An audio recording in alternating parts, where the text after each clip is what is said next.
Alright, so this is the back and triceps day that I did today.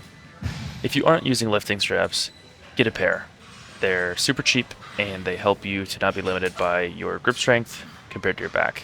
So here I'm doing a chest supported row movement, and while I'm doing this I'm trying to focus on my breathing as much as possible, inhaling on the eccentric and exhaling on the concentric. Also trying to work on my tempo here. So as you can see, the reps are going to start to slow down as the set gets harder. However, I'm trying to keep as same of a tempo as I can throughout the entire set. Again, like the last video that I did with this, it's going to be one set for each movement that I do today, but I do 2 sets on everything, close or to failure. Now this one is a movement that I don't usually do in my program. However, the machine that I usually use was taken, so I substituted it for this instead today. It's doing the same thing as the movement that I would be doing, which is a lat biased pull down. And so you're going to see me take this and start doing some partials towards the end. Reason being is I wanted to make sure that I was getting to the point where I was getting failure. And since this isn't a common movement that I do, I wanted to make sure I reached that point. Again here, focusing on my breathing, trying to drive down with those elbows as much as I can, bring them and try and squish them to my ribs.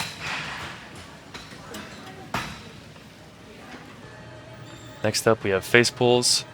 I do these on my back days because I find that they're the best day for me to do them. If you want to do them on a different day, that's perfectly fine, but rear delts is just easiest to hit today compared to like a shoulder and arm day or something like that, where I would prefer to hit 2 lateral movements for my shoulders.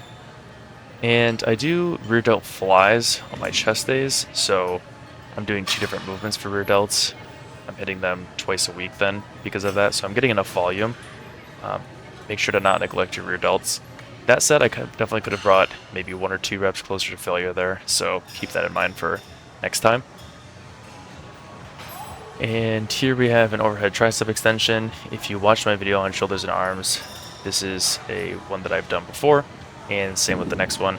These 2 are just the bread and butter for me when it comes to tricep development.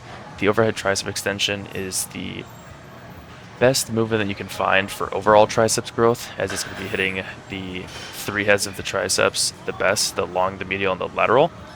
And so I try and do this when I'm warm, so it's my first movement and not when I'm fatigued from a prior movement that's going to hit the triceps. So I would prefer to do them as my first movement instead of doing something like this, like a push down first and then going to that. And with the push down, what I try and do again is focusing on keeping my elbows a little bit away from my body. With a longer rope you can do that a lot easier, and then you want to get the full elbow extension at the bottom there. When you can't reach full elbow extension, that's when you've reached failure or technical failure, and so that's when you could call it quits.